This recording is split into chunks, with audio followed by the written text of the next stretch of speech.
morning. Yes, it is gray and overcast, and I'm now exiting the village of Stanton, but I just want to give you a last glimpse of it. But this town just reeks money. All the houses are in pristine shape, and unless everybody's still asleep, which could be possible, a lot of these houses look like they're either like weekend holiday houses or summer houses, or maybe they're upscale rentals. I don't know, because I swear I've never seen so many BMWs, occasional Porsche, some other really high-end cars everywhere in this town. But you could tell, I mean, everything's immaculately maintained, which I doubt the owners are doing that. But the Cotswolds is a really sought-after location for vacation. So I need to get off the camera here, and I need to find where the path begins, which I think it's right over there.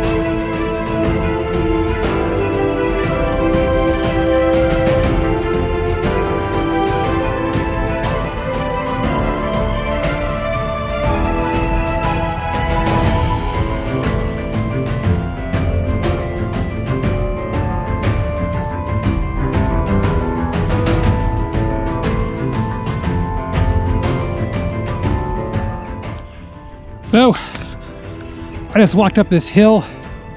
I think there's more to come, but you can see it's kind of foggy and cloudy up here. No rain yet, but given the amount of moisture on my body, I've definitely been working out and there's been no airflow. But I just want to talk to you about where I came. So I've come somewhere from over there, and that's Stanton. Then I went up to a place called Stanton. I think that's what it's called, Stanley. And then I came up to this place called Stanley Woods, which is right here. And then that's right here. Then it kind of brings you up a road through another little farm here, and up to this little pasture. There's nothing in here right now. And the actually interesting thing I want to point out is, do you see that field right there? You see how there's like brown and green, brown and green, brown and green? I believe those are old furrows when they used to plow this with a horse and plow, and they used to plant crops in those fields, because it's really too small for any sort of mechanized machinery. And even if you had a small scale tractor, like a small tractor, it'd take you, I mean, by the time you get done doing one furrow and come back, it'd be difficult. And it's more pronounced even here and here. You see how it kind of, it goes up and down? So this is I believe, all the old farming with horses and plows and things like that. But one last look at the view here, and then I have to hit resume on the tracker. And oh yeah, there's one field over there, one little yellow field with bales waiting to be picked up and delivered to where they need to go. But other fields are just totally harvested, like I said earlier. And the green fields, those are pastures where there's sheep and sometimes cows and horses and such stuff.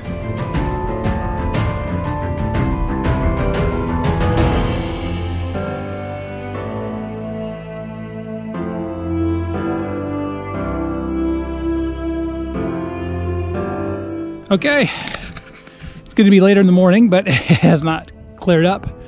No rain yet, but I came up around this thing right here, and this was really confusing, because as you're coming down, you're like, okay, looking at the map, it says I have to go that direction. There's a marker saying go this direction, and you can very easily, if you just run off in one direction or another, go down a path, you may go the wrong way. So you really should be looking at your map, your GPX track. But right there, that's the reassuring sign that I took the right path, and I'm continuing on this direction. I'll follow a GPX track to my next location.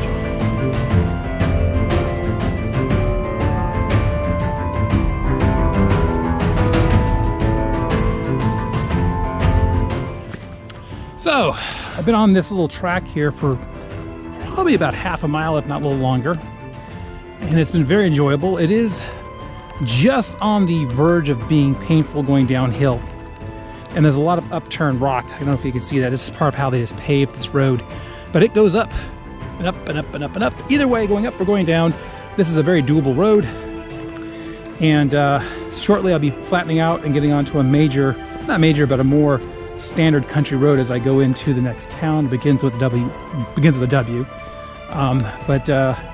Stopped a few minutes ago, talked to a couple. We're going the other direction from Redlands, California. So I just want to let you enjoy this with me for a few moments.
Oh, almost 9 miles. So, per the thing coming up here, this is Winchcomb's Cricket Club. And some of the pictures earlier shows me going through Winchcombe. And per my usual habit, I always stop at the very last pub, inn, tavern at the very edge of town before I head out for my lunch break. Well, the place I was going to stop at was closed, and I don't like double tracking or double backing to someplace else. So this actually is quite convenient. The trail is right there beyond that fence line. So this is the pitch, the cricket pitch. Looks like it needs some water and some love, but you can see where they mainly play is right there. So I'm gonna take my lunch break now, drink some fluid, eat some power bars, and rest here for about 20 minutes or so, and then head back up. And it looks like it's trying to rain again, but we'll see. All right, right after lunch, if you can see it way down that little brown building, that's the cricket pitch, but you can see the town in the background. That's where I came from. I walked the cricket pitch for lunch, was there for 40 minutes. And of course, once again, right after lunch, climb the hill. Let's go through the gate. So I can do this either way. I could try to pull the bar back, but sometimes the bars don't fully retract, which means you're opening the latch anyway. So, let's find where the trail continues, but it's nice we have this little forest to walk through. But then the problem with a forest like this is it's been catching the moisture most of the day, and it's trying to rain. And when the wind blows, it loosens the moisture from the leaves and it drips down on you. So it sounds like it rains more than it really is. So Cotswold way that way, that's the way I have to go.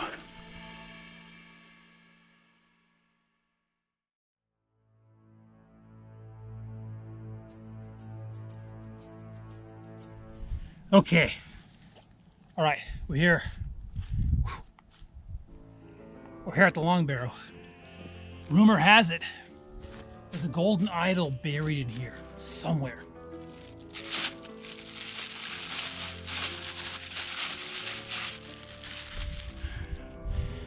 Let's go find it.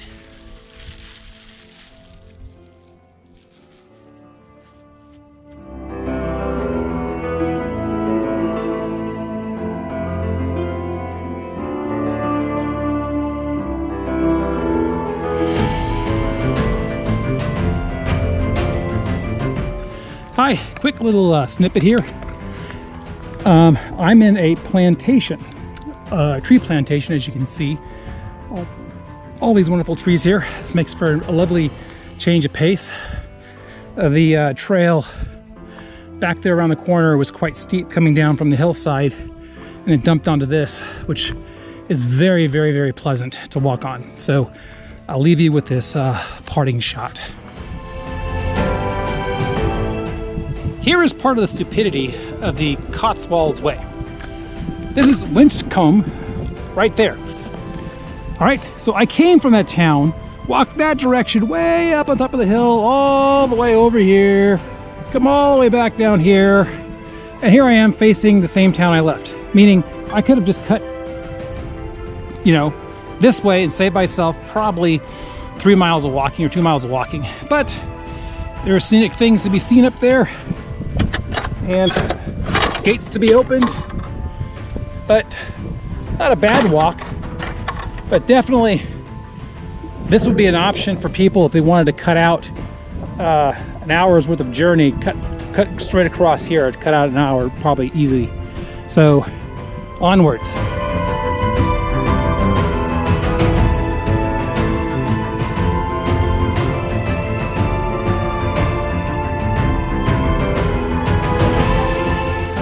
Just past the 4 mile mark here, I just want to show you this. This wall goes all the way down there, around, and comes back. So literally, I came down the hill. If I cut straight across, I would have been from door to door. But this is somebody's private property, their estate. This is very typical. So this is a keep out. This is my land, my territory, and there's horse pastures around it. But this has been very beautiful to walk up, and it's been a gradual uphill climb, but very doable. Till I come to this gate here. It looks a little more steep on the other side, but I'm less than 2 miles out to my destination, so I'm feeling pretty good right now. So let's keep going.